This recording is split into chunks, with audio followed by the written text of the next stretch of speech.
You are connected to Inspiradio. Happy listening. Cerita pertama datang dari negeri Tiongkok, datang dari negeri Cina, dari dua orang gadis kecil yang bersahabat. Jadi, ada seorang gadis, namanya Qin, usianya 9 tahun. Dia punya seorang sahabat yang bersekolah di sekolah yang sama dengan dia, namanya Ying. Qin dan Ying ini selalu bersama-sama sejak mereka masuk sekolah dasar. Berangkat sekolah bersama, pulang sekolah bersama, bermain bersama, belajar bersama. Walaupun mereka datang dari keluarga yang ya bisa dibilang bukan keluarga yang berkecukupan, tapi Qin dan Ying selalu menjalani hari-hari mereka dengan bahagia bersama. Suatu hari, Ying terkena sakit. Ying sakit polio,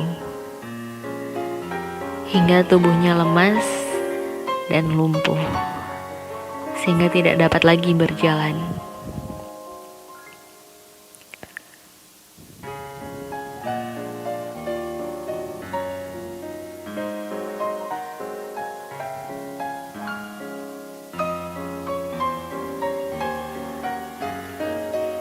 Sejak saat itu, Ying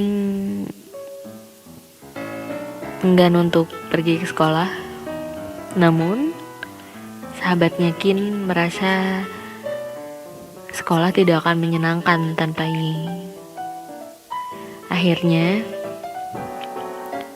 Qin memutuskan untuk membantu Ying. Keluarga Ying tidak ada yang mampu untuk mengantarkan Ying ke sekolah.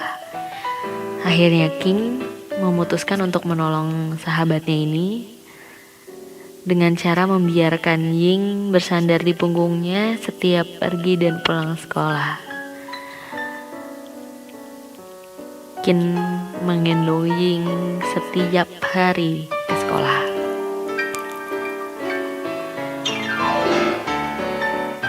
Jalan yang mereka tempuh kurang lebih 4 mil atau 6,4 km dari rumah Ying menuju ke sekolah. Dan Qin melakukan ini selama hampir 3 tahun. Setiap hari sekolah tanpa pernah luput sehari pun.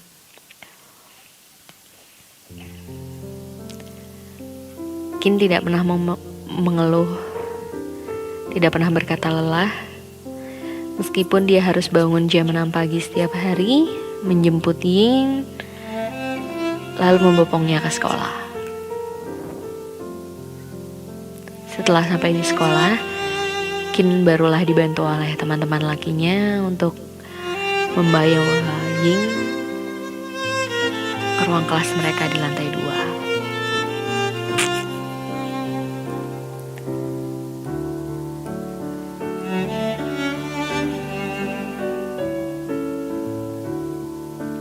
Setelah 3 tahun, akhirnya kisah perjuangan Qin pun didengar oleh pemerintah setempat. Dan datanglah bantuan berupa kursi roda untuk Ying, tepatnya pada September 2013.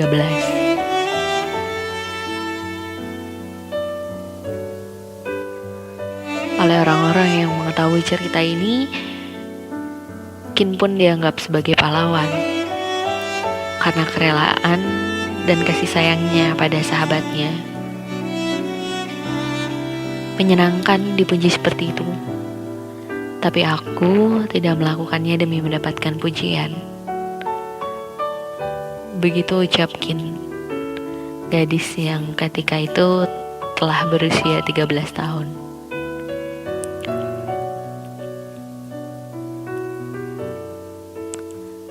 Yin adalah sahabatku.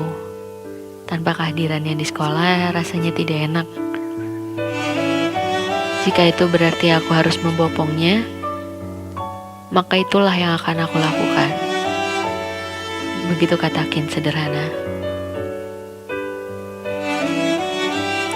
Saya tidak keberatan sama sekali. Ini memberikan kami kesempatan untuk bercerita sebelum dan sesudah pulang sekolah.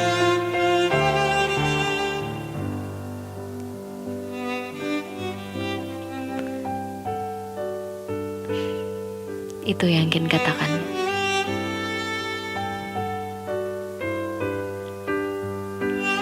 Sampai suatu hari, ketika ada tugas mengarang di kelas, Ying menyebut salah satu orang yang paling penting dalam hidupnya adalah Kin.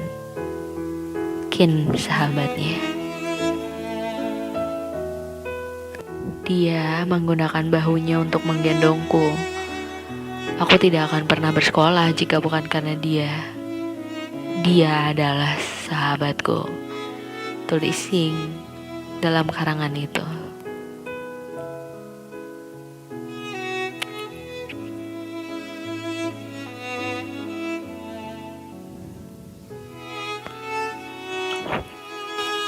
Bukan uang, bukan barang, sebuah pundak dan segenggam semangat setiap pagi dan siang hari. Itulah yang Kin berikan untuk Ying. Bentuk perhatian penuh yang utuh, lengkap dengan ketulusan tanpa pamrih. Bukan dari keluarga kaya yang banyak uang. Bukan itu syarat untuk menjadi seorang yang dapat menolong orang lain.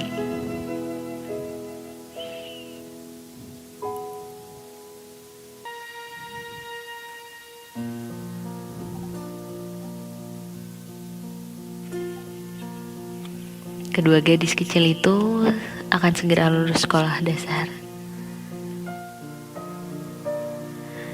Kin bertekad untuk tetap membantu sahabatnya sampai kapanpun, sekalipun mereka nanti sudah di sekolah menengah pertama. Namun Ying belum yakin untuk melanjutkan pendidikan.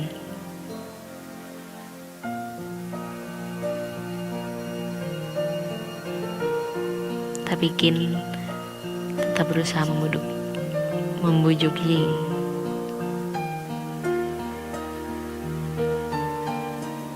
Semoga persahabatan mereka tetap seperti itu sampai kapanpun.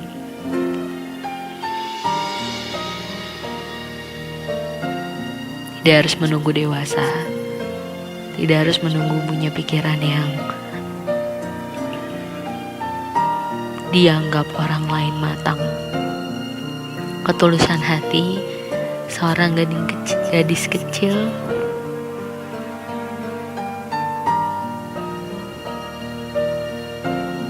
membuat hidup orang lain jauh lebih bermakna.